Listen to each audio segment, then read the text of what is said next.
আসলে এই ভিডিওটা গত বছর আমি যখন এই গাছগুলো লাগাইছিলাম, গত বছর কিন্তু আপনাদের ভিডিও আমি একটা দিছিলাম এই গাছের, যে আমি এই গাছগুলা দিয়ে বেড়ার চতুর্থ সাইড দিয়ে আপনার যদি ইট দিয়ে বা পাঁচলি করতে হয় তাহলে অনেক খরচ, এগুলো প্রজেক্টের জন্য খুব উপকারী। তো আমি কিন্তু পরামর্শ দিছিলাম যে লেবু গাছ দিয়ে এই বেড়াটা করতে হবে। এতে কি হবে, লেবু গাছে লেবু আসবে, প্লাস এর ভিতরে কোনো গরু ছাগল ঢুকতে পারবে না। আপনারা দেখলেই বুঝতে পারবেন গাছগুলো যেভাবে মাশাআল্লাহ হয়েছে, তো এর ভিতরে গরু ছাগল কি শিয়ালও ঢুকতে পারে না, দেখলেই বুঝতে পারবেন আপনারা। এবং এর কিন্তু প্রত্যেকটা গাছেই ইনশাল্লাহ এবার লেবু আসবে, কম বেশি গাছে লেবু আসতেছে। আমার এর ভিতরে কিন্তু সব এগুলো সব কলা গাছ, টোটাল সব কলা গাছ লাগানো।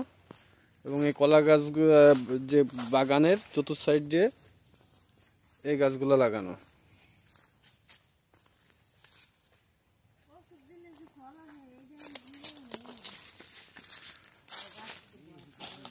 এবার প্রত্যেকটা গাছে ইনশাল্লাহ প্রত্যেকটা গাছে ফল ফুল আসবে, এবং অলরেডি কিন্তু গাছে ফল আসতেছে, আপনারা দেখলে বুঝতে পারবেন।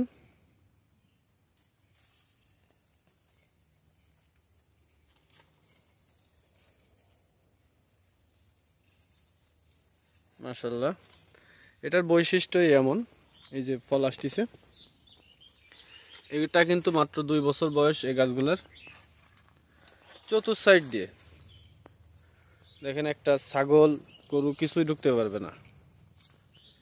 এবং দিন যত যাবে, গাছের বয়স যত বাড়বে, তত গাছে ফল বেশি আসবে।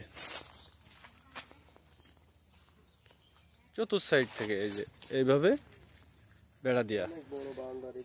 তো যাদের বড় বাউন্ডারি বা বড় জায়গা ঘিরতে চান, আমাদের সাথে যোগাযোগ করবেন। ডিসক্রিপশন নাম্বারে দেওয়া আছে, নাম্বারে যোগাযোগ করবেন।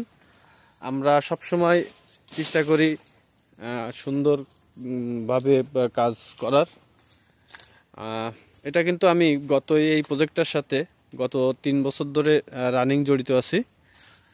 গত বছর যে ভিডিও দিছিলাম এই গাছের, যখন আমি গাছগুলো লাগাই তখন কিন্তু সুন্দর একটা ভিডিও করেছিলাম আমি। ভিডিওটা আপনাদের পছন্দ হয়েছিল এবং আমি বলেছিলাম যে এর নেক্সট একটা ভিডিও করব, গাছগুলো যখন দাঁড়াবে, গাছে ফল আসবে তখন। তো গাছে কিন্তু অলরেডি ফল আসা শুরু হয়েছে, সেটা আপনাদের এই ভিডিও দেখলেই বুঝতে পারতেছেন। তো যারা লেবু গাছ দিয়ে জায়গা ঘিরতে চান, অবশ্যই আমাদের সাথে যোগাযোগ করবেন। আমাদের প্যাকেটের গাছ আছে, কলম এবং বীচের 2 রকম গাছই ইনশাল্লাহ আমাদের কাছে আছে। তো এটা করলে আপনাদের অল্প খরচে বাউন্ডারিটা করতে পারবেন। সবাই ভালো থাকবেন, আল্লাহ হাফেজ। এবং যারা আমাদের চ্যানেলে নতুন আছেন, অবশ্যই আমাদের চ্যানেলটি সাবস্ক্রাইব করে দিবেন এবং পাশের বেল আইকন প্রেস করে আমাদের সাথেই থাকবেন। দর্শক দেখলেই বুঝতে পারতেছেন মাশাআল্লাহ অনেক সুন্দর লাগতেছে, একদম সোজা। দেখেন আমি একটু নিচে করে দেখাই, চতুর্থ সাইড দিয়ে কিন্তু এইভাবে লেবু গাছ দেয়া। তো সবাই ভালো থাকবেন, শুভকামনা রইল, আল্লাহ হাফেজ।